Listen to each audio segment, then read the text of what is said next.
A giant German shepherd refuses to leave a girl's room after her operation, and at first everyone thinks the dog is just scared. But then he does something no one expects. He blocks the doorway, snarling at her own father every time he comes near. The girl can barely speak.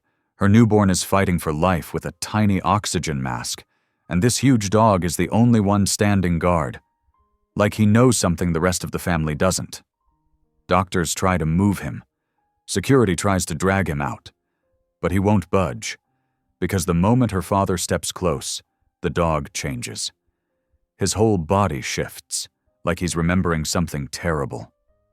And when a strange secret from inside the operating room starts whispering through the hospital, the truth becomes darker than anyone imagined. Why is this dog so desperate to protect her? What did he sense? And what is the father so afraid she might remember? And when the truth comes out, will it save the girl's family? Or destroy it forever? I'd love to know. Where are you watching from? Type it down below. And while you're here, subscribe so you'll always catch the next story. The screech of tires and crunch of metal shattered the peaceful winter morning.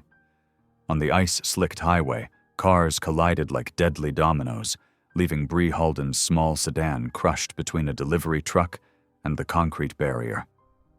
Steam rose from crumpled hoods into the frigid air as first responders swarmed the scene.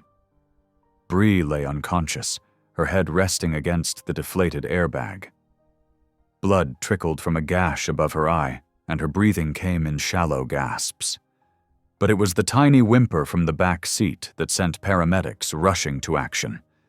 There, in a car seat now surrounded by broken glass, lay her newborn son, his face pale and tiny chest struggling for air. "Priority 1, we've got a preemie in respiratory distress," shouted Sarah, the lead paramedic, her voice cutting through the chaos. "And the mother's losing blood, possible internal injuries." They worked with practiced speed, carefully extracting the baby first. His small body looked impossibly fragile as they transferred him to a waiting ambulance. Another team delicately freed Bree from the wreckage, sliding her onto a backboard while stabilizing her neck. The sound of approaching sirens filled the air as more emergency vehicles arrived. But above the mechanical wail came something else, a deep, desperate bark. Titan, Bree's golden retriever, had somehow escaped the crushed car. His massive form burst through the gathering crowd, refusing to be held back by well-meaning hands. "Someone contain that dog!" a police officer called out. But Titan was unstoppable. He followed the ambulance, carrying Bree with single-minded determination, his powerful legs eating up the distance despite cuts on his paws, leaving bloody prints in the snow. At the hospital's emergency entrance, security staff tried to intercept the large dog. "No animals. Allowed!" One guard stepped forward, arms spread wide, but Titan ducked and weaved, his amber eyes fixed on the doors where they'd taken Bree. His chest heaved with exertion, yet he didn't slow down. Inside the emergency room, doctors rushed to assess Bree's condition. "BP's dropping. Possible internal bleeding," one called out. "Get her to OR3, stat." As they wheeled her toward surgery, Titan finally broke through the hospital doors. His claws scrabbled on the smooth floor as he ran, leaving scarlet streaks from his bleeding paws. Security guards made another attempt to grab him, but the determined dog was too quick, too focused on following Bree's scent. "Someone call animal control," a nurse shouted, but her voice held more concern than anger as she noticed the dog's injuries and obvious distress. In the NICU, Bree's tiny son lay in an incubator, a clear oxygen hood covering his face. Monitors beeped steadily, tracking his struggling heart rate and breathing. Nurses moved efficiently around him, adjusting tubes and checking vital signs. His wispy blonde hair, so like his mother's, peeked out from beneath a tiny knit cap. Meanwhile, Bree was rushed into emergency surgery. The operating room lights cast harsh shadows as doctors worked to stop her internal bleeding. Outside in the corridor, Titan finally stopped running. He planted himself near the OR doors, his sides heaving as he caught his breath. When a security guard approached with a leash, the golden retriever let out a low, warning growl. "Let him stay," Dr. Martinez, the chief surgeon, called out as she headed into surgery. "I've never seen such dedication. He's not causing any harm." Hours passed. Titan remained vigilant, pacing the corridor when he wasn't lying with his head on his paws, watching everyone who passed with intelligent, worried eyes. Hospital staff began bringing him water and even a few treats, moved by his loyalty. A kind-hearted veterinary technician from a nearby clinic cleaned and bandaged his injured paws, though Titan never took his attention fully away from the OR doors. Inside, doctors worked to stabilize Bree.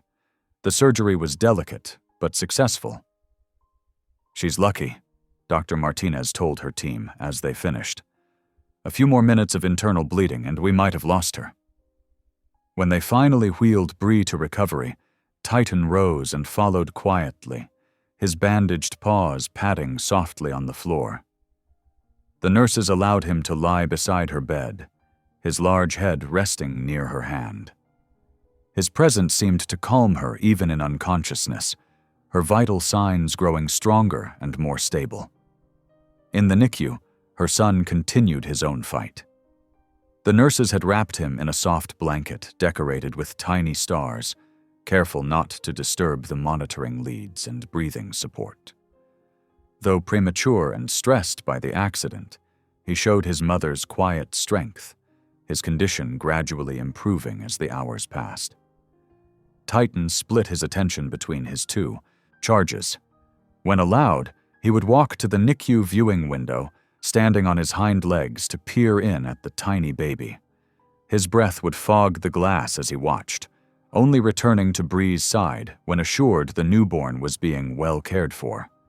The hospital staff soon grew used to the huge golden retriever's presence. They worked around him, recognizing that his devotion to Bree and her baby went beyond ordinary animal loyalty. His fierce protectiveness, demonstrated by his desperate race to reach them and willingness to injure himself in the process, touched everyone who witnessed it. "I've been a nurse for 20 years, remarked Linda, an experienced NICU nurse, "and I've never seen anything quite like this. That dog knew exactly where he needed to be and wouldn't let anything stop him from getting here." As the day turned to evening, Titan maintained his vigil. His bandaged paws bore testament to his determination. The white gauze stained pink in places despite the vet tech's careful work. Yet he showed no sign of pain or desire to rest. His entire being was focused on protecting Bree and her newborn son, an unshakable guardian watching over his vulnerable family. The security guards who had tried to stop him earlier now brought him blankets, creating a makeshift bed next to Bree's. One even snuck in a sandwich from the cafeteria, breaking off small pieces to feed to the devoted dog. Titan accepted their kindness with gentle courtesy, but never fully relaxed his watchful stance. Through the night, he remained alert to every change in Bree's breathing, every beep of the monitors. When nurses came to check her vital signs, he watched their every move with intelligent attention. His presence brought comfort not only to Bree, but to the hospital staff as well, his steadfast loyalty a reminder of the pure love animals can offer. In those critical first 24 hours after the accident, Titan became more than just a pet. He was a symbol of hope and dedication that touched everyone in the hospital. His bloody path to the emergency room and unflagging vigilance spoke of a connection that went beyond ordinary understanding, a bond that would prove vital in the challenges yet to come. The fluorescent lights cast a harsh glow in the recovery wing as nurses wheeled Bree's bed into her new room. Her face was pale against the white hospital sheets, dark circles under her closed eyes, showing the ordeal she'd been through. The steady beeping of monitors provided a rhythmic backdrop to the quiet efficiency of the medical staff as they settled her in. Titan, who had been following closely behind, immediately positioned himself at the doorway. His massive frame filled the space, amber eyes alert and watchful. The bandages on his paws were a stark reminder of his desperate journey to reach Bree earlier that day. Despite his injuries, he stood firm, clearly claiming his role as guardian. "He's so protective," whispered one of the nurses to her colleague, as they adjusted Bree's IV lines. "I've never seen anything like it." The relative calm of the recovery room was shattered by approaching footsteps and a commanding voice in the hallway. "Where is my daughter? I demand to see her immediately." Graham Halden's imposing figure appeared in the doorway, his well-tailored clothes contrasting sharply with the sterile hospital environment. The moment he stepped toward the threshold, Titan's entire demeanor changed. The gentle giant transformed into a snarling force of nature. Deep, thunderous growls erupted from Titan's chest as his lips pulled back to reveal sharp teeth. His fur bristled along his spine, making him appear even larger than his already impressive size. The change was so sudden and violent that several nurses jumped back in shock. "What is this?" Graham demanded, his face reddening with anger as he took a step back. "Get this animal out of here."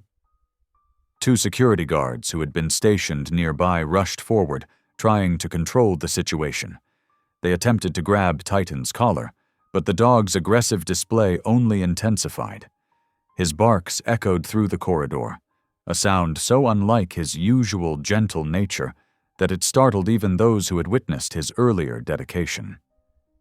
"Sir, please step back," one of the guards urged Graham, while the other tried to calm Titan. The dog's eyes never left Graham, tracking his every movement with an intensity that seemed almost personal.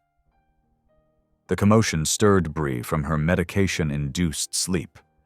Her eyes fluttered open, confusion evident on her face as she tried to make sense of the chaos around her. What's happening?" Her voice was barely above a whisper. "Your dog has gone completely mad," Graham said, his tone sharp with irritation. "He needs to be removed immediately. My daughter is in no condition to deal with an aggressive animal." A nurse tried to intervene, placing herself between Graham and the doorway. "Mr. Halden, perhaps we should give her some time to rest.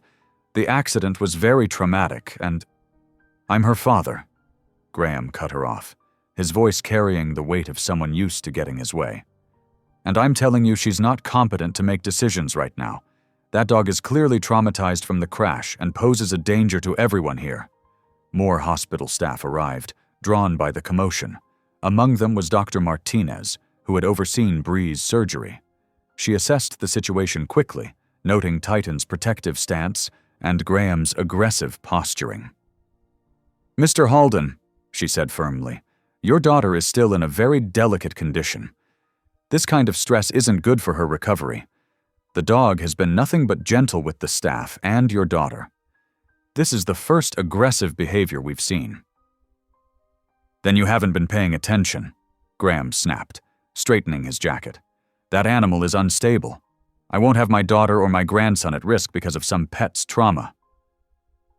Throughout the exchange, Titan's growls had not ceased. If anything, they grew more intense whenever Graham tried to move closer to the door.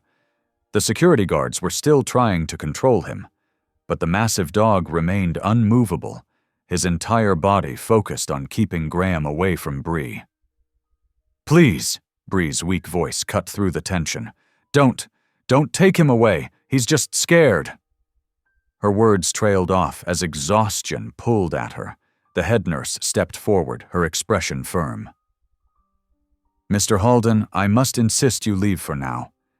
Your daughter needs rest, and this situation isn't helping. We can discuss the dog's presence later when she's stronger." Graham's face darkened with barely controlled anger, but he was too aware of his public image to make more of a scene. "Fine," he said coldly, But I want that animal removed. He's clearly dangerous, and I won't have him threatening people trying to help my daughter." As Graham backed away, Titan's growls gradually subsided, though his rigid posture remained. The security guards loosened their hold on him, and the dog immediately returned to his vigilant watch at the doorway, his eyes tracking Graham until he disappeared down the hallway. The staff exchanged worried glances, unsure what to make of the incident. They had all witnessed Titan's gentle behavior earlier, his careful movements around medical equipment, his calm demeanor with the nurses. This sudden aggression seemed completely out of character. "Poor thing must be more traumatized by the accident than we thought," one of the nurses murmured, though she didn't sound entirely convinced. Dr. Martinez lingered, watching as Titan settled back into his protective position. There was something deliberate about the dog's behavior that nagged at her professional instincts. This hadn't seemed like random aggression or trauma response. It had been specifically directed at Graham Holden. The tension in the room gradually dissipated as the staff returned to their duties. Titan remained at his post, his bandaged paws surely aching, but his dedication unwavering. Occasionally, he would turn to check on Bree, his eyes softening as he watched her sleep, before returning to his vigilant watch of the doorway. Nurse Lila Kincaid stood at the nurse's station, her fingers hovering over the keyboard as she tried to focus on updating patient charts. But her mind kept drifting back to the operating room, to the words that had slipped from Bree Holden's lips while under anesthesia. "No, the lake, don't make me." The fragments of speech had been barely audible over the steady beep of monitors, but they had caught Lila's attention immediately. He said, "Hide the truth." Lila glanced down the hall toward Bree's room, where Titan maintained his unwavering vigil. The massive golden retriever had been there for hours now, his bandaged paws tucked beneath him, amber eyes alert and watchful. A young nurse approached Bree's room with fresh IV bags, and Titan's head lifted slightly. He watched her carefully but remained calm, even wagging his tail slightly as she passed. This had been his reaction to all hospital staff, gentle, almost friendly, all except when Graham Holden was present. "Did you see what happened earlier?" whispered Sarah, another nurse, sliding up beside Lila. "That dog went from therapy dog gentle to guard dog in seconds when Mr. Holden showed up." Lila nodded slowly, remembering the shocking transformation. "Animals know things we don't sometimes," she said quietly, "and Titan only reacts that way to one person." The click of expensive shoes on linoleum drew their attention. Graham Holden was striding down the hallway, this time accompanied by the hospital administrator, Dr. Phillips. Titan's reaction was immediate, his body tensed, hackles rising as a low growl rumbled in his chest. "This is exactly what I mean," Graham was saying, gesturing toward the dog. "It's completely inappropriate to have an aggressive animal in a hospital setting. My daughter is vulnerable, and that dog is clearly unstable." Dr. Phillips nodded sympathetically, though Lila noted the administrator's uncertain glance at Titan, who had shown nothing but gentle behavior toward everyone else. "We understand your concerns, Mr. Holden. However, your daughter has specifically requested—" "My daughter," Graham cut in smoothly, "is heavily medicated and still suffering the effects of trauma. She's in no position to make these decisions. As her father and her son's grandfather, I need to ensure their safety." Lila felt a chill run down her spine at his words. Something in his tone, the way he emphasized his control over the situation, struck her as wrong. She thought again of Bree's mumbled words in the OR. "Hide the truth." A new voice joined the conversation. "Excuse me." Rowan Pike, still in his paramedic uniform, stepped into the hallway. He must have just finished his shift. "I couldn't help overhearing. I'm the paramedic who brought Bree in. And I can tell you that dog probably saved her life at the accident scene. Graham turned, his expression carefully neutral, but his eyes sharp. And you are? Rowan Pike, he said, meeting Graham's gaze steadily. I've known Bree and Titan for years through the community center where she volunteers. That dog has never shown aggression to anyone. He's actually certified as a therapy dog. Lila watched the interaction with interest, noting how Graham's jaw tightened almost imperceptibly. Well, Mr. Pike, he said, while I appreciate your input, this is a family matter. And as Bree's father— As her father, Rowan interrupted gently, I'm sure you want what's best for her recovery. And right now, having Titan nearby is clearly providing her comfort and security. The tension in the hallway was palpable. Titan's growl had subsided to a low rumble, but his eyes remained fixed on Graham. Lila noticed how the dog's position shifted slightly, maintaining himself between Graham and Bree's door. Dr. Phillips cleared his throat uncomfortably. Perhaps we could discuss this further in my office, Mr. Halden. We need to balance all concerns here. Graham's face darkened momentarily before he smoothed his expression. Of course, I have some paperwork regarding Bree's care that we need to go over anyway. As they walked away, Lila exchanged a meaningful look with Rowan. The paramedic moved closer to the nurse's station, speaking in a low voice. Something's not right here. I've never seen Titan act like this. Lila hesitated, then made a decision. When Bree was under anesthesia, she said some things about a lake and being told to hide the truth. I didn't think much of it at first. Patients often say strange things under sedation. But now, Rowan's expression grew serious. A lake? Was there anything else? There was a scream, Lila said quietly, remembering the way Bree's face had contorted in distress, even while unconscious. She kept mumbling about a scream at the lake. They both looked toward Bree's room, where Titan sat guard. The dog's behavior, Bree's fragmented words, Graham's controlling presence. It all pointed to something darker lurking beneath the surface. I should check on her vitals, Lila said, gathering her supplies. As she approached the room, Titan's tail wagged slightly in recognition. She entered to find Bree sleeping fitfully, her face troubled even in rest.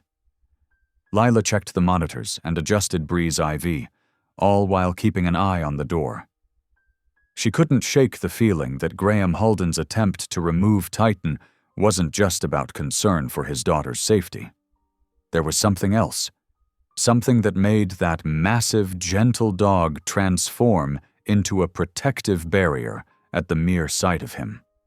Through the window, she could see Rowan talking quietly with security, likely sharing his observations about Titan's selective behavior. Meanwhile, somewhere in the hospital, Graham Halden was working to gain control over his daughter's care, to make decisions that would impact both Bree and her newborn son. Lila remembered other cases she'd seen over her years of nursing, families that looked perfect on the surface, but held dark secrets underneath.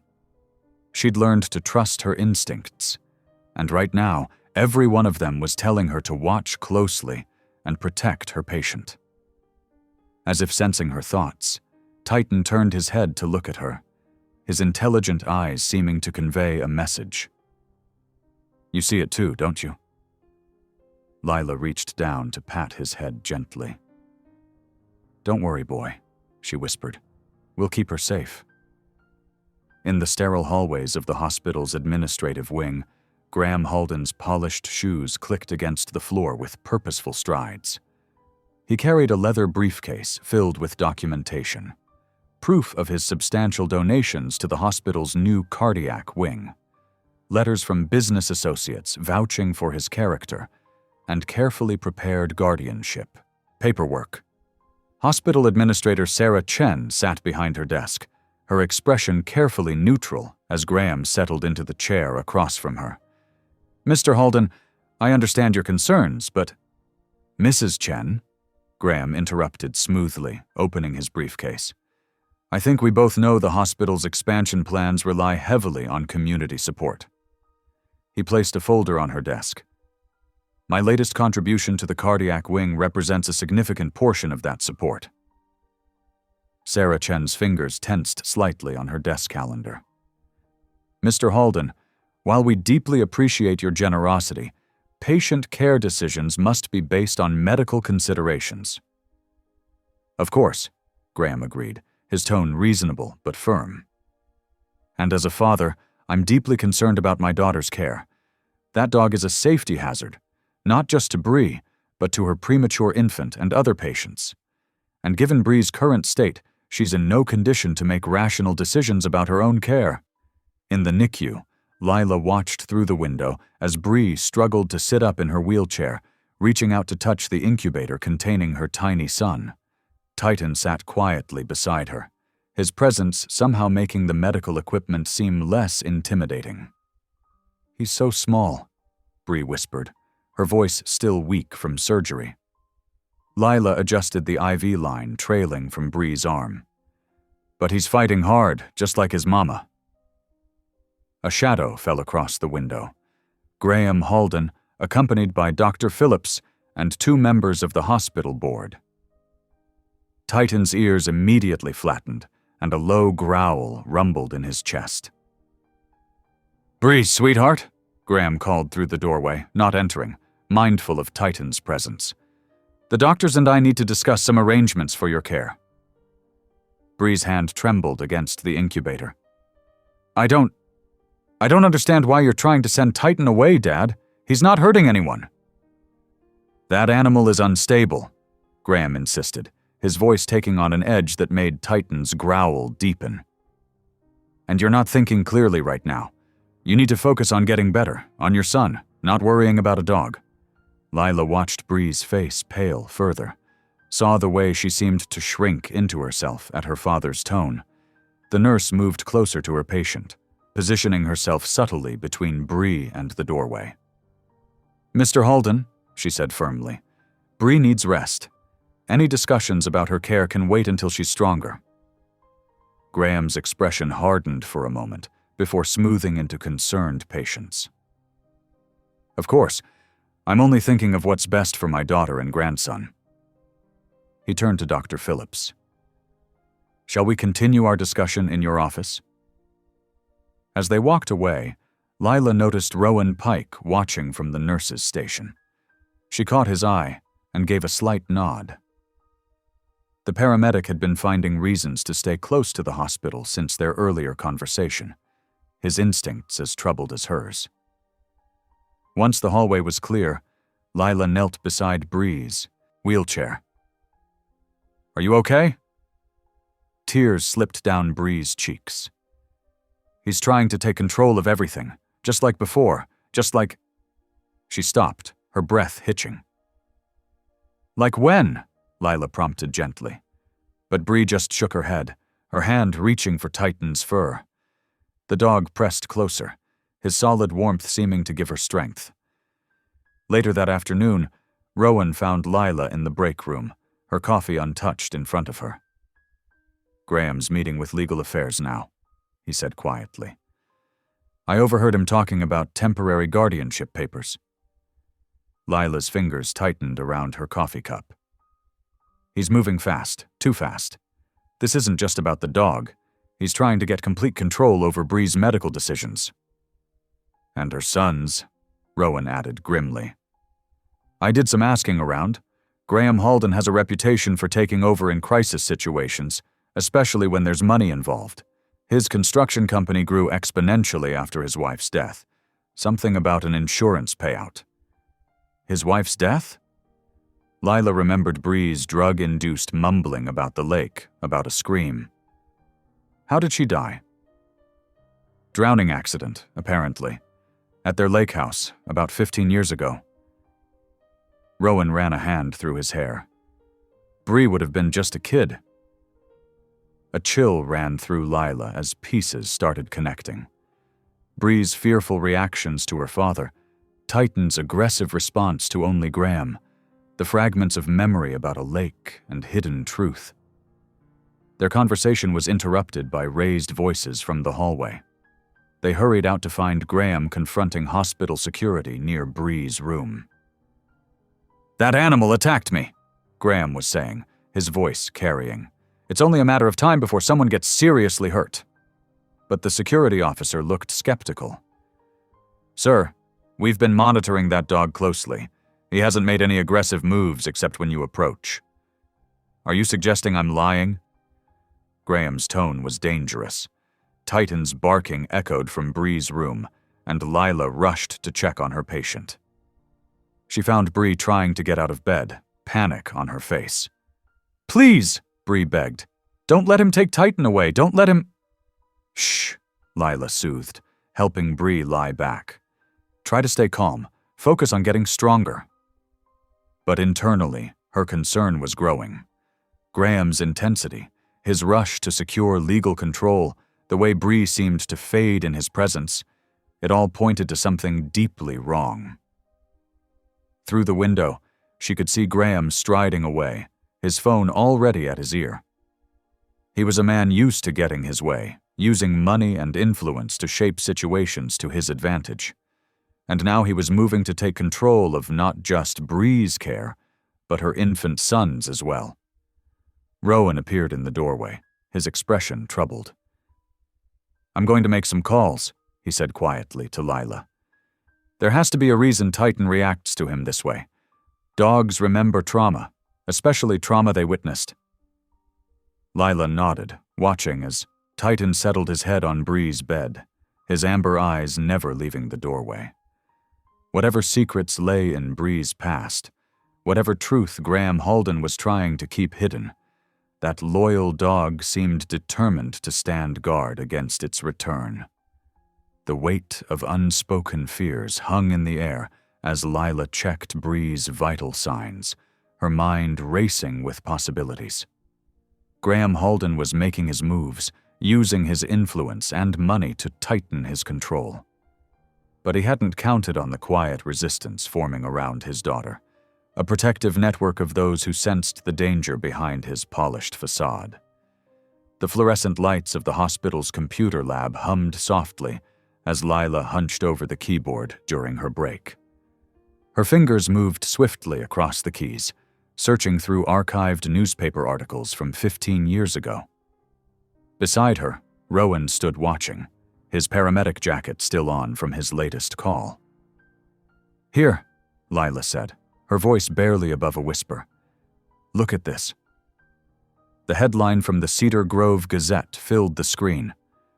"Local woman dies in tragic fall at lake residence." Rowan leaned closer, his expression grim as they read, "Catherine Halden, age 38, wife of prominent local contractor Graham Halden, died yesterday evening after falling from the second-story balcony of their lake house." Police report that Mrs. Halden was alone on the balcony when the incident occurred. The only witness, her 12-year-old daughter Brianna, was reportedly inside the house at the time. Mr. Halden was away on business. 12 years old, Rowan muttered, straightening up. "Old enough to remember, young enough to be convinced to stay quiet?" Lila clicked through to another article, dated 2 weeks later. "Police rule Halden death accidental. Case closed." Her eyes scanned the text quickly. "Graham collected $2 million in life insurance. Look at the date his company, Halden Construction, filed for major expansion permits, just 3 months after Catherine's death." "Built an empire on blood money," Rowan said quietly, and Bree was the only witness. They spent the next hour digging deeper. Property records showed the lake house had been sold immediately after Catherine's death. Building permits revealed how quickly Graham's business had grown, securing larger and larger contracts. Through it all, Bree's name appeared only in that first article, then vanished from public record until her college graduation. "Listen to this," Lila said, pulling up her notes from Bree's surgery. While under anesthesia, she kept saying things like, "Mommy, don't go out there," and He told me I had to say I was inside. I thought it was just drug-induced rambling, but she was reliving that night, Rowan finished. He ran a hand over his face, looking exhausted.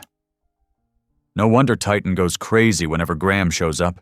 Dogs can sense that kind of guilt, that kind of darkness in people. Lila minimized the browser windows, her hands shaking, slightly. We need to be careful. Graham has a lot of influence in this town. If he realizes we're looking into his past. He's already throwing his weight around, Rowan agreed. I heard him on the phone earlier, talking to someone about fast-tracking the guardianship paperwork. He's got friends in the courthouse. They made their way back to the patient floor, both lost in thought. Through the window of Bree's room, they could see her sleeping, Titan alert at his usual post by her bed. The dog's head came up as they approached, but he relaxed when he recognized them. The timeline fits perfectly, Lila whispered, checking Bree's vital signs. She was just a child, probably terrified and confused, and Graham used that tragedy to build everything he has now. That insurance payout would have been denied if there was any suggestion of foul play, Rowan noted. He needed Bree's statement to match his version of events. A noise in the hallway made them both jump, but it was just an orderly pushing a cart. Still, the moment highlighted their shared anxiety. They were dealing with a man who had carefully constructed his success on a foundation of secrets. Secrets he would do anything to protect. I'll keep digging, Rowan said quietly. I know some people at the police department who might be willing to pull the old case files. There has to be more evidence. Lila nodded, making a show of adjusting Bree's blankets in case anyone was watching. I'll try to get her to open up about that night. The anesthesia brought those memories to the surface. They're not as buried as Graham probably hoped. They exchanged worried glances as Graham's voice carried from the nurse's station. He was back, his expensive shoes clicking against the floor tiles as he approached. Titan's ears immediately flattened, a low growl building in his chest. Time to play our parts, Lila murmured, picking up Bree's chart. They had to be careful now. They were dealing with a man who had spent 15 years keeping his darkest deed hidden. And now, with his daughter vulnerable and his grandson's future hanging in the balance, Graham Halden was more dangerous than ever. As they dispersed to their respective duties, both Lila and Rowan felt the weight of their discovery. The Lake House tragedy wasn't just a sad accident from the past. It was the key to understanding the present danger. And somewhere in Bree's suppressed memories lay the truth that could bring everything crashing down. Titan watched Graham pass by the room, his protective stance unwavering. The dog had been witness to too much already, and his instincts were clear.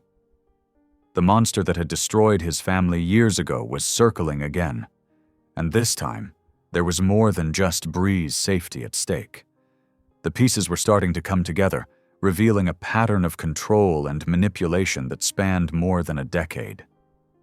Now, with Bree injured and her newborn son dependent on constant care, Graham was moving to reassert that control.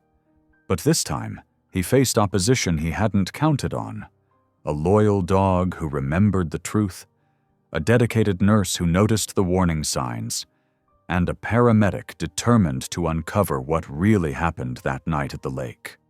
Lila's fingers moved quickly over the keyboard in the quiet training room. The operating room's recording system was primarily used for teaching purposes, but it also served as a safety backup, capturing every procedure in case of complications. She hadn't planned to check it. Hospital policy typically restricted access to these files. But something about Bree's case wouldn't let her rest. The screen flickered as she navigated through the day's recordings. Her heart pounded with each click, knowing she was crossing a line. But Titan's reactions, Graham's controlling behavior, and those old newspaper articles about the lake house kept pushing her forward. Come on, she muttered, scrolling through the timestamps until she found Bree's emergency surgery. The file opened with a soft beep, and Lila quickly plugged in her headphones. At first, there was only the expected chatter. Vital signs, surgical instructions, the clinking of instruments. But 20 minutes in, as the anesthesia deepened, Bree's voice emerged, young and frightened beneath the oxygen mask. "Mommy, don't go out there." The words were slurred but clear enough to make Lila's hands shake. "He's so angry. The railing. I saw—" Lila fumbled for her phone, hitting record just as Bree continued. "He told me I had to say I was inside. Had to say I didn't see. But Mommy fell back. She fell—" "Blood pressure dropping slightly," another voice cut in, the anesthesiologist adjusting medications. But Bree wasn't finished. "The splash. I heard the splash. He said nobody would believe me anyway. Said I'd go away if I told—" Lila's breath caught in her throat. On the recording, the surgical team continued their work, likely dismissing the words as anesthesia-induced rambling. But Lila knew better. She was hearing a 15-year-old secret spilling out. A shadow fell across the keyboard, and Lila's heart nearly stopped. "Fascinating listening?" Graham Holden's voice was silk over steel. He stood in the doorway, his imposing frame blocking her exit. "I wasn't aware staff had such liberal access to confidential medical records." Lila forced her trembling hands to remain steady as she closed the audio file. "Mr. Holden, I was just reviewing the procedure notes for—" "Let's not insult each other with lies." He stepped into the room, closing the door behind him. "You've been asking questions. You and that paramedic friend of yours. Digging into old history that doesn't concern you." The training room suddenly felt very small. Lila lifted her chin, meeting his gaze. "My only concern is my patient's well-being." "Then we share the same goal." Graham's smile didn't reach his eyes. "My daughter needs rest and recovery, not amateur detectives stirring up painful memories. I'd hate to see a dedicated nurse like yourself face disciplinary action for accessing restricted files." The threat was clear. Lila's mouth went dry, but she held her ground. "Are you threatening me, Mr. Holden?" "Threatening? No." He leaned forward, placing both hands on the desk. "I'm simply pointing out that actions have consequences. Bree needs stability right now. She needs her family, not conspiracy theories from over-involved staff members." "She needs the truth," Lila said quietly. Graham's expression hardened. "The truth. The truth is that my daughter is vulnerable right now.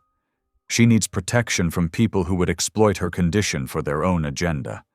I've already spoken with hospital administration about implementing stricter visitor policies." "You can't isolate her," Lila protested. "I can do whatever is necessary to protect my family." He straightened up, adjusting his expensive suit jacket. "Consider this a friendly warning, Nurse Kincaid. Focus on your actual duties, or you may find yourself looking for new employment. And do pass that message along to your paramedic friend." He left as silently as he'd appeared, but the weight of his presence lingered. Lila's hands shook as she unplugged her headphones. The recorded confession was still on her phone, but she knew Graham would be watching her every move now. Later that afternoon, she found Rowan in the cafeteria and quickly updated him. His face darkened as she described Graham's threats. "He's moving faster than we thought," Rowan said, pushing his coffee aside. "We need to talk to Bree." They made their way to her room, where Titan's presence had kept Graham temporarily at bay.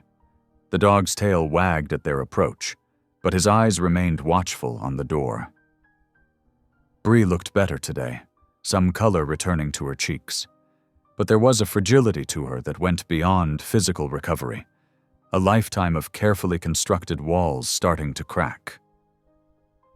"Bree," Rowan said gently, pulling up a chair, "we need to ask you something. About the night your mother died." The change was immediate. Bree's hands clutched at her blanket, her breathing quickening. I don't remember much. I was young.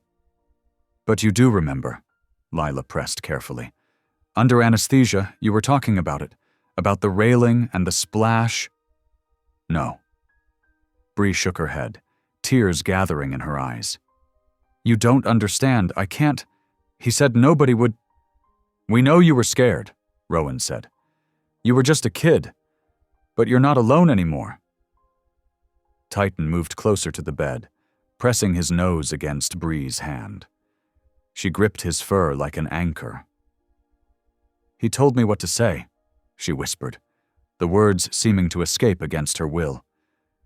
After it happened, he said if I told the truth I'd be taken away, that nobody would believe me anyway. So I said what he wanted. I said I was inside, that I didn't see. Her voice broke, years of suppressed trauma rising to the surface. Titan whined softly, trying to comfort her. But you did see, Lila said quietly. Didn't you? Bree's tears fell freely now. They were arguing. Mom was trying to leave. She'd found out something about his business deals. He followed her onto the balcony. I was supposed to be asleep, but I heard them. I saw... She choked on a sob. I saw him push her, and then the splash. The confession hung in the air, heavy with 15 years of silence. Titan pressed closer to Bree, while Rowan and Lila exchanged worried glances. They had suspected the truth, but hearing it confirmed made the danger feel more immediate. He'll never let me tell, Bree whispered. He'll take everything, my baby, my freedom. You don't know what he's capable of. We won't let that happen, Rowan promised, but they all knew Graham's influence ran deep. He had built an empire on that long-ago tragedy, and he wouldn't let it crumble without a fight. Outside the room, footsteps approached, the familiar click of expensive shoes on linoleum. Titan's ears flattened, and Bree's face drained of color. The walls were closing in, and time was running out. The evening shadows lengthened across the hospital corridor as Graham Halden strode purposefully toward the administrator's office. His polished shoes clicked against the floor, each step echoing with authority. Inside, Hospital Administrator Dennis Morgan shuffled papers nervously, already dreading this meeting. The situation has become untenable, Graham announced, settling into the chair across from Morgan's desk. That dog is a liability, and my daughter needs specialized care. I've made arrangements at Evergreen Hills Rehabilitation Center. Morgan wiped his forehead with a handkerchief. Mr. Halden, while we value your generous contributions to our hospital, moving a patient against medical advice. Against whose advice? Graham's voice carried a dangerous edge. I have 3 specialists who agree she needs intensive rehabilitation. The papers are being drawn up as we speak. He placed a thick folder on the desk. And let's be clear about something. That new pediatric wing you're planning? The one that needs another $2 million in funding? I'd hate to see that fall through. The threat hung in the air like smoke. Morgan's shoulders slumped slightly. When did you want to schedule the transfer? Tonight. The fewer complications, the better. Graham's lips curved into a cold smile. And we'll need animal control to handle that dog. Properly sedated, of course. We wouldn't want anyone getting hurt. Down in the NICU, Bree sat in a wheelchair beside her son's incubator, Titan a steady presence at her side. The baby's tiny chest rose and fell beneath the oxygen hood, each breath a small victory. She reached through the port to touch his hand, marveling at fingers smaller than her pinky. Nurse Lila appeared in the doorway, her face tight with worry. Bree, we need to talk. She glanced nervously over her shoulder before entering. Your father is pushing for an immediate transfer to Evergreen Hills. Bree's hand jerked back from the incubator. What? No, I can't leave my baby. The facility is private, Lila explained gently. Very exclusive, and completely under your father's influence. Titan's ears pricked forward, a low growl rumbling in his chest. Bree's hand found his fur automatically, seeking comfort. He can't just move me. I have rights. He's claiming temporary guardianship due to your trauma. The hospital administration is... Lila hesitated. They're not fighting it.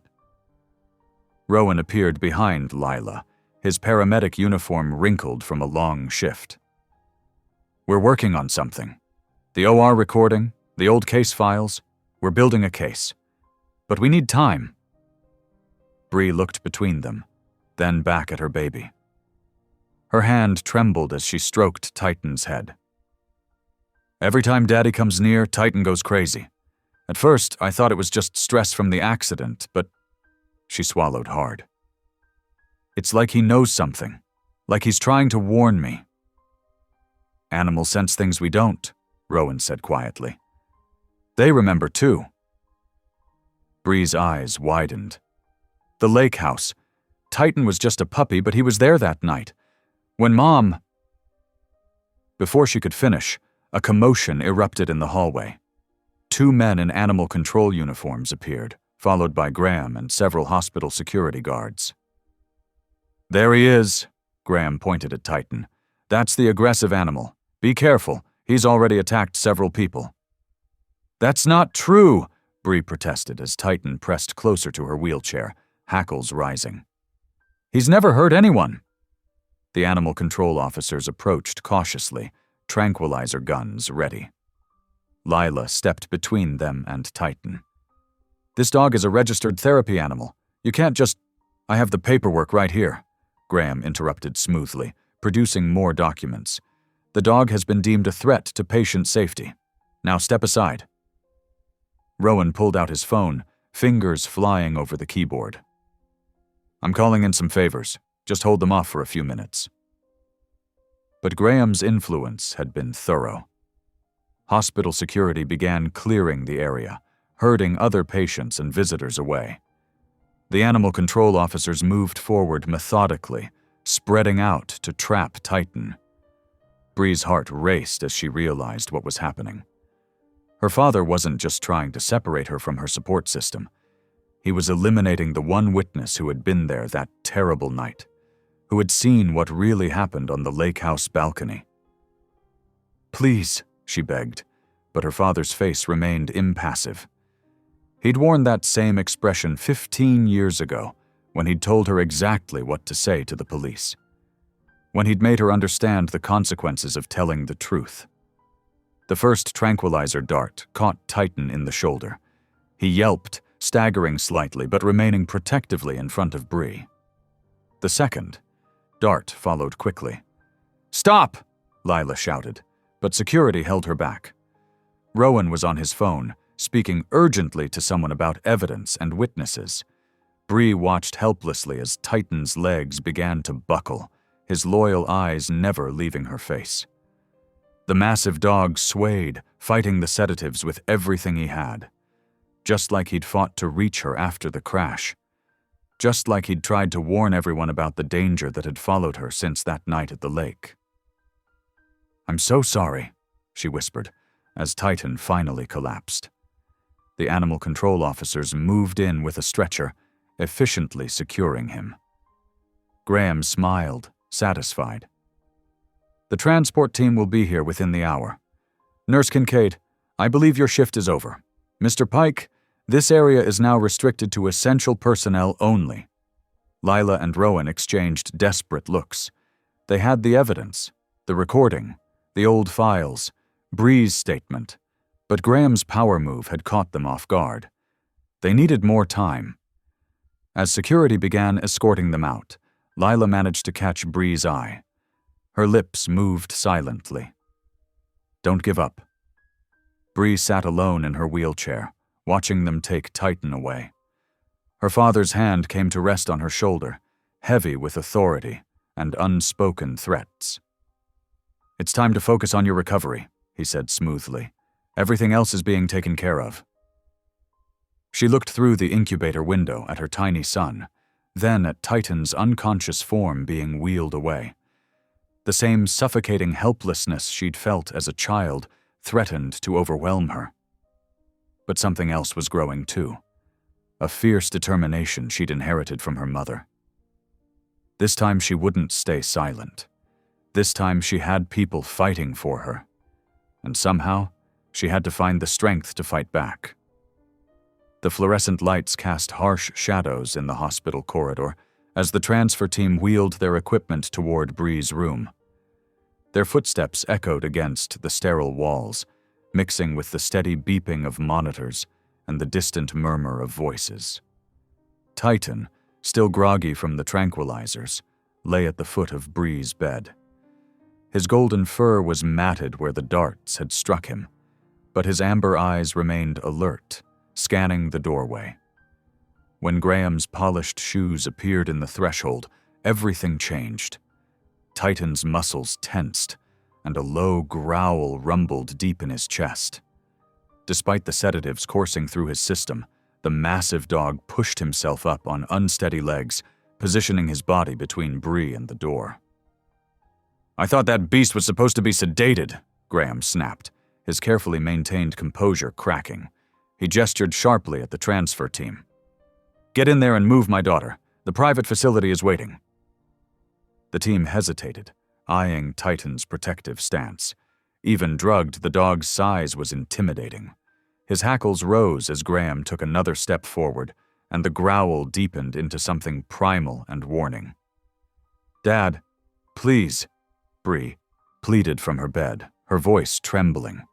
"Just leave him alone. I don't want to be transferred." Graham's face hardened. "You're not thinking clearly, sweetheart. This is for your own good." He turned to the hospital security guards hovering nearby. "Get rid of that animal, now!" Two guards moved forward uncertainly, but Titan's growl became a snarl. His legs were shaking from the tranquilizers, but his teeth were bared, and his eyes never left Graham. "Sir, maybe we should wait," one of the transfer team members suggested. "If the dog is still this aggressive..." "That dog is interfering with patient care." Graham's controlled facade was slipping, revealing something darker underneath. "I want it removed immediately, or I'll have all of your jobs." The tension in the hallway ratcheted higher as everyone stood frozen, unsure how to proceed. Titan's snarls echoed off the walls, his massive body swaying slightly, but refusing to yield his protective position. Suddenly, rapid footsteps approached from the opposite direction. Nurse Lila Kincaid appeared, slightly out of breath, with Rowan Pike right behind her. Between them walked a man in a plain dark suit, his badge glinting under the hospital lights. "Stop right there," Lila called out. "Nobody moves that patient." Graham spun around, his face darkening when he saw the detective. "What is the meaning of this? I have all the necessary transfer papers." "Detective Morris, Special Victims Unit," the plainclothes officer cut in, his voice calm but authoritative. "We need to ask you some questions, Mr. Halden, about the night your wife died." The color drained from Graham's face. His eyes darted between the detective and his daughter, then to Lila and Rowan. "This is ridiculous. That case was closed 15 years ago." "New evidence has come to light," Detective Morris replied, including an audio recording from Ms. Halden's recent surgery where she appeared to be reliving that night. Titan's growls had subsided to a steady rumble, but he remained fixed between Bree and her father. The dog's instincts, even dulled by sedatives, had been right all along. "Whatever my daughter said under anesthesia is hardly credible," Graham tried to argue, but his usual smooth confidence was crumbling. "She was just a child when the accident happened." "It wasn't an accident." Bree's voice rang out clear and strong, surprising everyone. She pushed herself up straighter in her bed, drawing strength from Titan's steady presence. "I saw everything that night. You made me lie to the police. You threatened me." Graham took a step toward her, his face twisting. Be quiet! You don't know what you're saying! Titan surged forward with renewed energy, his snarl becoming savage. Graham stumbled backward as the detective moved to block his path. Mr. Halden, step away from your daughter, Detective Morris ordered. We need you to come down to the station. This is absurd. Graham's controlled veneer shattered. Completely. I built this wing. I'm on the hospital board. You can't. We can, and we will, the detective replied firmly. We have the OR recording, witness statements, and evidence of your attempts to isolate and control your daughter. Now please, sir, don't make this more difficult. Hospital security, responding to the detective's subtle gesture, moved to flank Graham instead of Titan. The transfer team backed away, pulling their equipment with them. Lila hurried to Bree's side, checking her vital signs. You're safe now, she whispered. It's over. Rowan knelt beside Titan, gently examining where the tranquilizer darts had struck. The dog's legs were still trembling from the drugs, but his focus never wavered from Graham. You can't prove anything, Graham snarled, but his eyes showed fear now. It was 15 years ago. The truth has a way of coming out, Detective Morris said quietly, especially when there are loyal witnesses who never forget. He glanced meaningfully at Titan, still standing guard despite his drugged state. 2 uniformed officers appeared in the hallway. Graham looked wildly around, seeing his carefully constructed world crumbling. The power and influence he'd built on his wife's death, the control he'd maintained through fear and manipulation, all of it was slipping away. This isn't over, he spat, but allowed the officers to lead him away. His footsteps faded down the corridor, taking with them 15 years of secrets and shadows. Titan finally relaxed slightly, though he remained at his post. His tail gave a single weak wag as Rowan patted his head. Good boy, Rowan murmured. You knew all along, didn't you? You were protecting her from the real threat. The massive dog turned to look at Bree, his amber eyes full of unwavering devotion. Even the strongest sedatives couldn't overcome his drive to keep her safe. Something shifted in Graham's eyes, a dark, desperate calculation that made Lila's breath catch. In that fraction of a second, his gaze darted toward the NICU wing, and his entire body tensed like a coiled spring. If I'm going down, he snarled, there won't be any future testimony either. Before anyone could process his meaning, Graham spun and bolted toward the NICU doors.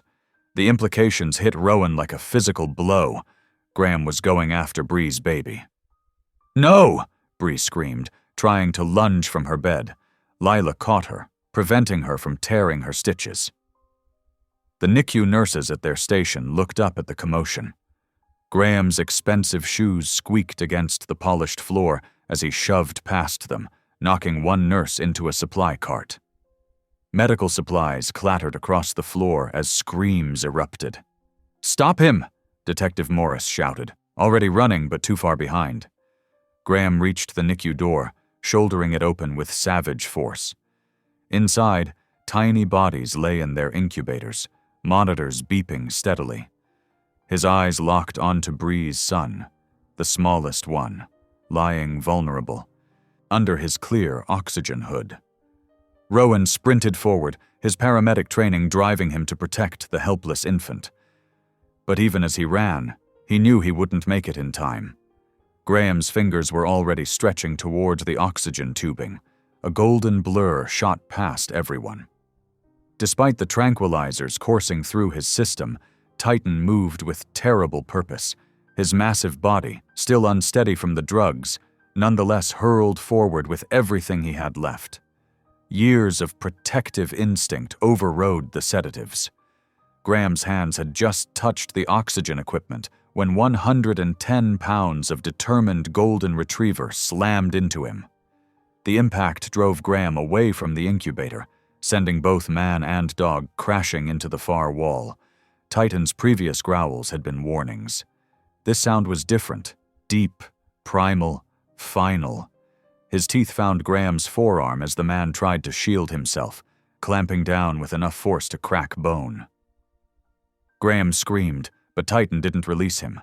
The dog's drugged legs trembled with the effort of holding his position, but his grip remained absolute. He wasn't letting go until help arrived. Rowan reached them first, quickly followed by hospital security and Detective Morris. 2 nurses rushed to check on the baby, who remained peacefully unaware of how close danger had come. "Get this monster off me!" Graham shrieked, his face contorted with pain and rage. "Titan!" Rowan said firmly. "Release!" The golden retriever immediately let go, staggering slightly as he backed away. His job was done. Graham curled around his injured arm, all pretense of power stripped away. Detective Morris knelt to handcuff him, reading him his rights as hospital security helped restrain him. "Graham Halden, you're under arrest for attempted murder, assault, and conspiracy related to your wife's death." Lila appeared in the doorway, supporting a trembling Bree. "The baby?" Bree asked, her voice cracking. "He's perfectly fine," one of the NICU nurses assured her. "Your father never reached him. Your dog, he saved your son's life." Titan had slumped to the floor, the last of his strength finally giving out to the tranquilizers. But his eyes remained fixed on the incubator, watching over his smallest charge. Rowan knelt beside the exhausted dog, gently checking him for new injuries. "You can rest now, boy," he murmured. "You did it. You protected them both." As Graham was led away, still cursing and threatening, Bree sank into a chair beside her son's incubator. She reached one hand down to touch Titan's head, feeling his fur beneath her fingers. The same golden coat she'd cried into as a child after her mother died. The same loyal friend who had just saved her baby. The monitors beeped steadily, marking her son's strong heartbeat. Outside the window, dawn was breaking over the city, its light washing away the shadows of the longest night. The impact of Titan's charge sent Graham staggering backward. Before he could recover his balance, the massive golden retriever lunged again, this time driving Graham straight into one of the NICU's glass observation panels. The sound of shattering glass filled the air like deadly wind chimes as spiderweb cracks spread across the surface. Graham's expensive suit jacket tore as glass shards rained down. His eyes wild with desperation, he grabbed the nearest weapon he could find, a metal IV pole standing beside an empty incubator. With a grunt of effort, he swung it in a wide arc. The pole connected with Titan's side with a sickening thud. The dog yelped but didn't retreat, his protective instincts overriding the pain. Blood matted his golden fur where the pole had struck, but he maintained his position between Graham and the defenseless newborn. Rowan launched himself into the fray, tackling Graham's legs just as he was preparing for another swing. "You're not touching that baby!" he shouted, grappling with the older man for control of the makeshift weapon. The IV pole clattered to the floor as both men struggled. Graham's years of construction work had given him surprising strength for his age. He drove an elbow into Rowan's ribs, making the paramedic grunt in pain. Overhead, emergency alarms began blaring, their piercing wail adding to the chaos. Red warning lights flashed across the sterile walls as hospital security responded to the crisis. Titan, though wounded, circled the fighting men. His amber eyes never left Graham, watching for any movement towards the NICU door. Blood dripped from his injured side onto the white floor tiles, but his legs remained steady, his protective stance unwavering. "Help's coming!" Lila shouted from the doorway, where she was keeping other staff back from the dangerous scene. The rapid footfalls of security personnel echoed down the corridor. Graham managed to break free from Rowan's grip, scrambling toward a different incubator. His intentions were clear. If he couldn't reach Bree's baby directly, He'd try to use another infant as leverage. But Titan was faster. The golden retriever's teeth clamped down on Graham's pant leg, yanking him off balance. Graham crashed to the floor as 2 security guards finally burst into the room, quickly pinning his arms behind his back. "Don't let him near any of the babies," Rowan called out, climbing to his feet and pressing a hand to his bruised ribs. He tried to tamper with the oxygen equipment. Detective Morris rushed in behind the security team, immediately pulling out his handcuffs. "Graham Holden, you're under arrest," he announced, his voice hard with disgust. "You have the right to remain silent." While the detective continued reading Graham his rights, NICU staff rushed to check on the babies. Monitors beeped steadily, showing that none of the infants had been disturbed by the violent confrontation. Bree's son continued sleeping peacefully, his tiny chest rising and falling under the oxygen hood. Titan limped to the NICU door, positioning himself as a furry guardian despite his injuries. His sides heaved with exhaustion, but his eyes remained alert, watching as security dragged a handcuffed Graham to his feet. "You'll regret this," Graham spat, blood from a cut on his forehead dripping down his face. "I'll own this hospital when my lawyers are done." "The only thing you'll own is a prison cell," Detective Morris replied coldly, nodding to the security team to remove him. As Graham was led away, Rowan knelt beside Titan, carefully examining the dog's wound where the IV pole had struck. "You're one brave boy," he murmured, gently parting the bloodied fur. "Let's get you checked out properly." The golden retriever didn't move from his post, even as a veterinary technician was called. He had chosen his position, protecting the newest member of his family, and would not abandon it until he was absolutely certain the threat was gone.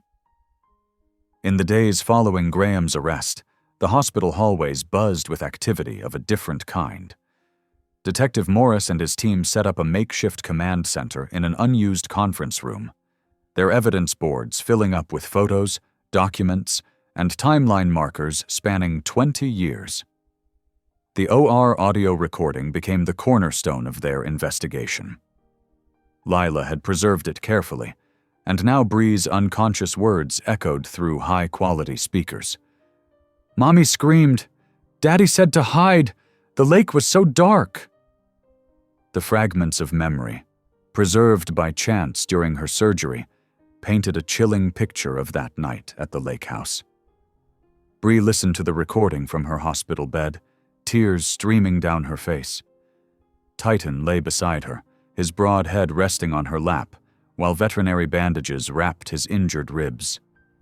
Despite his own pain, he hadn't left her side since the attack. "I remember now," Bree whispered, her hand buried in Titan's fur. "He told me I was confused, that I'd made it all up. But Titan knew. He always knew." Detective Morris sat in the chair beside her bed, his notepad open. "Your father used classic manipulation techniques," he explained gently. "He convinced you to doubt your own memories while using his influence to bury the investigation." The cold case files revealed a pattern of suspicious accidents at Graham's construction sites, each one resulting in insurance payouts that helped build his empire. But none were as personal as what happened at the lake house. "Your mother had discovered financial irregularities in the company books," Morris continued. "According to witnesses we've interviewed, she was planning to report them. The night she died, she had called her lawyer." Bree nodded slowly, pieces of her childhood finally making sense. That's why Titan never trusted him. Dogs remember scents, don't they? Even from when they're puppies? "Exactly," Morris confirmed. "Your dog was there that night. He would have remembered your father's scent, his actions, the violence. Every time Graham came near you, Titan was responding to a threat he'd recognized years ago." The investigation expanded rapidly. Former employees came forward, speaking of Graham's intimidation tactics. Insurance investigators reopened multiple cases. The lake house scene was processed again with modern techniques, revealing evidence that had been overlooked or deliberately ignored 2 decades ago. Throughout it all, Titan maintained his protective watch. His injuries from the IV pole were healing well, but he remained alert, especially when visitors entered the room. The only time he fully relaxed was when Bree would take him to visit her son in the NICU, where the baby was growing stronger each day. "Your father's manipulation was thorough," Morris explained during another interview. "He used your trauma to his advantage, making you question yourself until you actually believed his version of events. It's a common tactic among abusers." Bree stroked Titan's head, finding comfort in his solid presence. "I spent so many years thinking I was crazy, that I couldn't trust my own mind. But Titan never doubted. He tried to warn me every time." The evidence mounted steadily. Graham's carefully constructed facade crumbled as witnesses stepped forward, financial records were uncovered, and the full scope of his crimes became clear. The Lake House case, once dismissed as a tragic accident, was officially reopened as a homicide investigation. "We're building an airtight case," Morris assured Bree. "Your father won't be able to hurt anyone else. The truth is finally coming out." For Bree, each revelation was both painful and healing. The weight of 20 years of suppressed memories lifted gradually, replaced by the certainty that she hadn't been wrong. Her childhood trauma hadn't been imagination or confusion. It had been real, and now justice would finally be served. Titan's bandages came off, revealing healing ribs beneath his thick golden fur. He moved more easily now, but his vigilance never wavered. He had protected both mother and child when they were most vulnerable, and his dedication remained unwavering as Bree began her journey toward both physical and emotional recovery.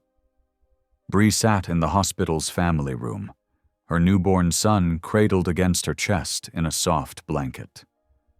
The gentle weight of him helped steady her nerves as memories of the lake house gradually surfaced.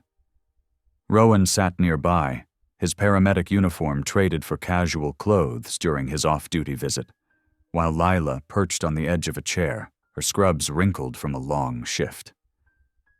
"Take your time," Rowan said softly. "There's no rush. Just tell us what you remember."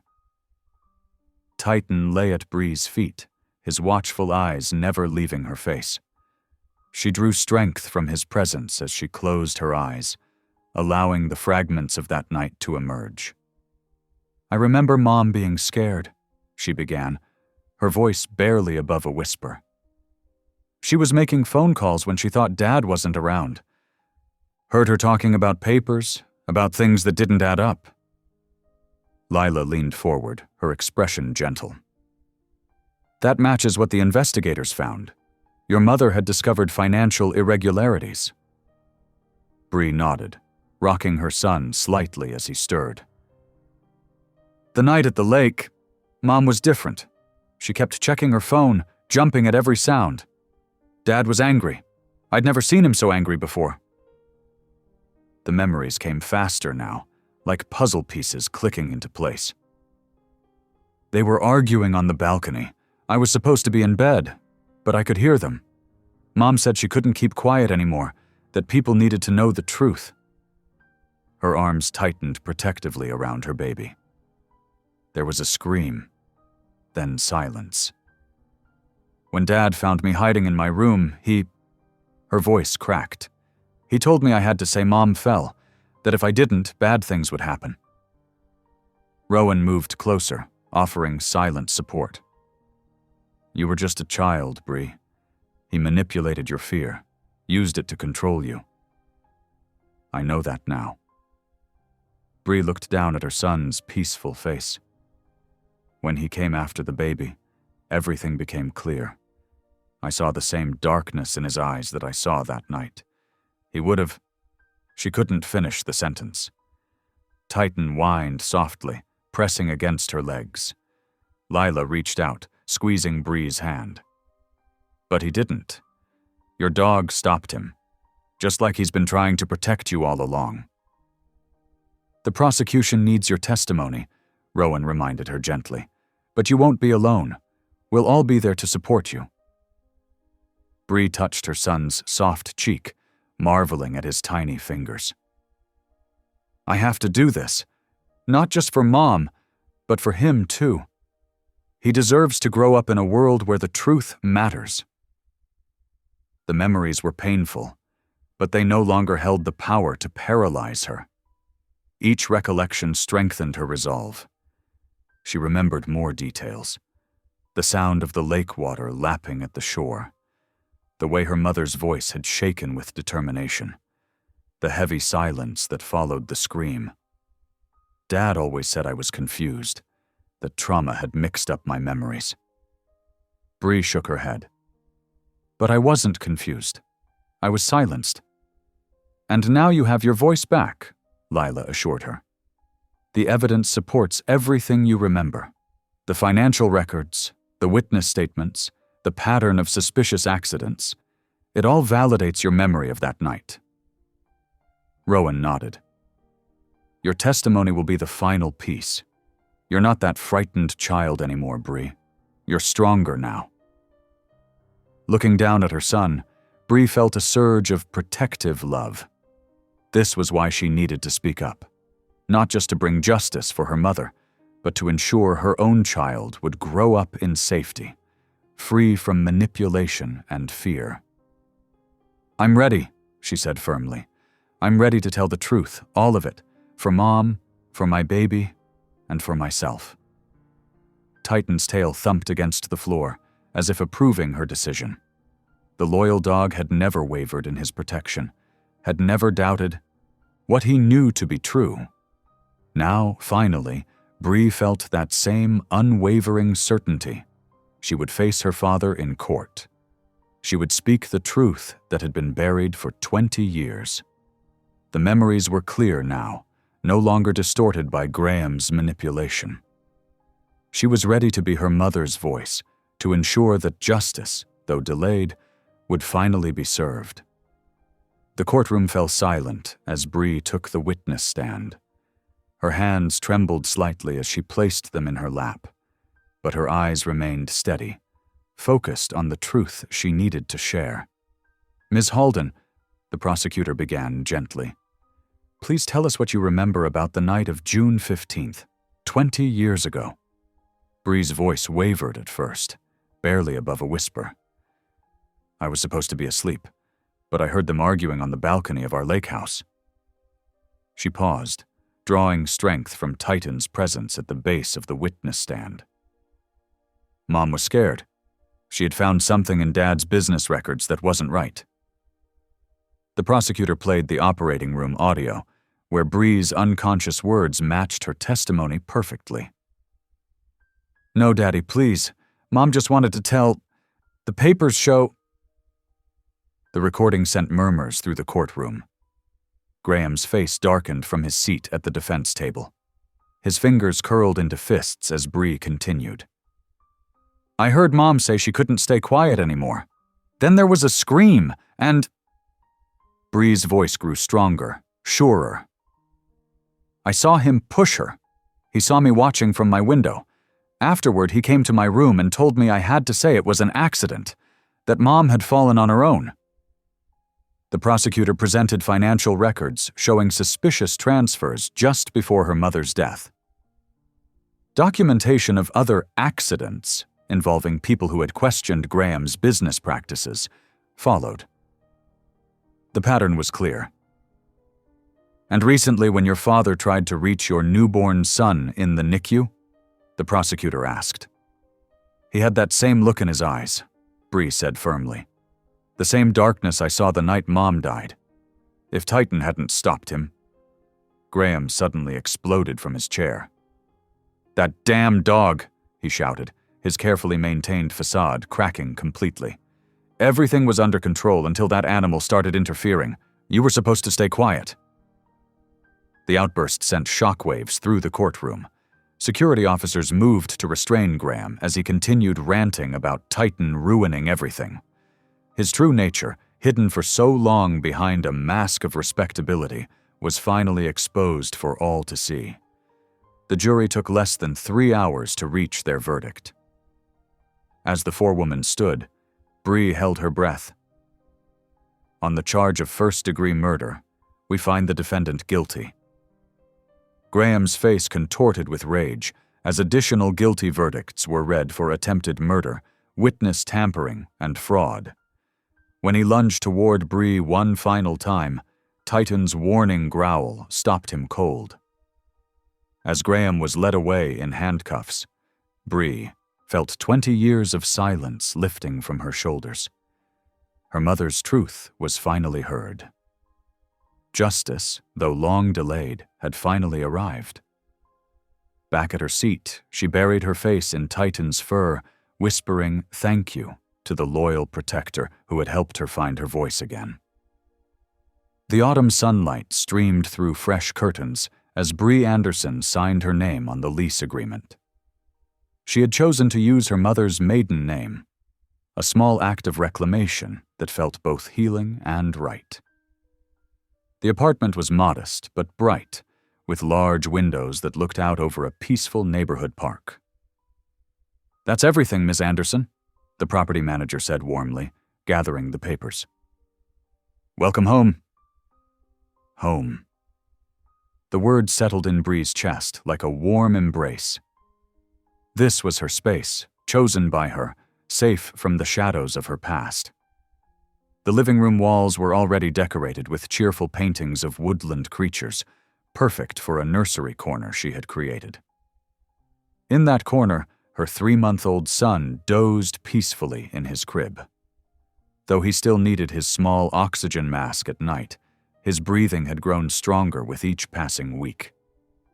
The doctors were optimistic about his progress, and Bree treasured every milestone, each tiny grip of her finger, each sleepy smile. Titan lay in his usual spot between Bree's bed and the crib, his amber eyes alert but relaxed. His protective instincts remained sharp as ever, but the desperate tension had eased from his muscles. The bandages from his fight with Graham were long gone, though a few new scars marked his golden coat, badges of honor from the night he had saved them all. A gentle knock at the door made Titan's ears perk up, but his tail began wagging immediately. He recognized those footsteps. Bree opened the door to find Rowan standing there, his arms full of moving boxes and wearing that warm smile that had become such a comfort over the past months. "Thought you might need help unpacking," he said, setting down the boxes. "Unless you've somehow managed it all already?" Bree laughed, a free, unguarded sound that still surprised her sometimes. "Not even close, though Titan's been very helpful at supervising from his post." Rowan chuckled, reaching down to scratch behind Titan's ears. The big dog leaned into his touch, showing complete trust. It meant everything to Bree, seeing how Titan had accepted Rowan, so different from his reactions to Graham. This was what safety felt like. They worked together, sorting through boxes, sharing comfortable silence and easy conversation. Rowan never pushed, never demanded. He simply offered his presence, letting Bree set the pace of their growing connection. When the baby stirred, fussing softly, Rowan watched with gentle eyes as Bree lifted him. "There's my brave boy," she cooed, cradling him close. "Look who came to help us settle in." The infant blinked at Rowan, who wiggled his fingers in a tiny wave. "Hey there, little man. Getting stronger every day, aren't you?" Titan patted over, resting his head against Bree's knee as she sat in the rocking chair. His eyes moved between her and the baby, then to Rowan, as if counting his charges, protecting his chosen family. As evening settled in, Bree prepared for the baby's nighttime routine. Rowan helped her arrange the oxygen equipment, his paramedic's expertise making the process smoother. Once the small mask was secured, Bree laid her son in his crib, tucking his favorite blanket around him. "Sleep tight, my love," she whispered, then turned to find Titan already in his guardian position, belly pressed to the floor between the crib and her bed. Some habits wouldn't change, nor did she want them to. Rowan gathered his jacket, preparing to leave. You're all set for the night? Bree nodded, walking him to the door. We're good. Thank you for everything today. Anytime, he said softly. I mean that. After he left, Bree sat on the edge of her bed, taking in the peaceful scene. Her son's gentle breathing, Titan's steady presence, the quiet safety of these walls. All of it felt like a gift, like freedom. She slid down to sit beside Titan, wrapping her arms around his thick neck. We did it, boy, she whispered into his fur. We're safe now, really safe. Titan turned his head to look at her, his eyes full of understanding and devotion. He had known all along what needed protecting, had never wavered in his mission to keep her safe. Now, in this new beginning, his vigilance could soften into the quieter joy of watching his family thrive. Bree pressed a kiss to his forehead, then climbed into bed. As she drifted toward sleep, she listened to the peaceful sounds of her son's breathing and Titan's occasional contented sighs. This was what healing felt like, this gentle unfolding into a life free from fear, surrounded by love freely given and freely chosen. Thanks for watching. If any part of this story lingered with you, consider subscribing. I'll be here again tomorrow, sharing another tale that